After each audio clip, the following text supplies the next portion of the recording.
কু মিঠি আর অদ্রিত তিনজনে এবার পড়তে বসো। চলো পড়তে বসতে হবে। পড়তে বসবে? মিঠি পড়তে বসবে? তুমি পড়তে বসবে? আর তুমি পড়ার নাম শুনে উল্টে গেছে। অদ্রিত পড়ার নাম শুনে উল্টে গেছে গো। চলো একটু পড়ে নি। চলো খাতা পেন্সিল ABCD অ ক খ সব লিখে নি একটু। তুমি কি করবে?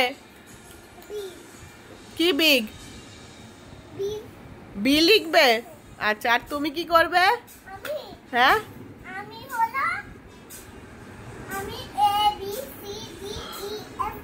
আচ্ছা অনেক লিখবে। তুমি তুমি কি লিখবে? চলো তুমি পড়াশোনা করনি, মামা বাড়ি এসে পড়াশোনা করতে হয়। আবার সিডি লিখবে? চলো ABCD। চলো চলো লেখা সব পড়াশোনা করে নাও। চলো টিভি বন্ধ করো, পড়াশোনা হবে।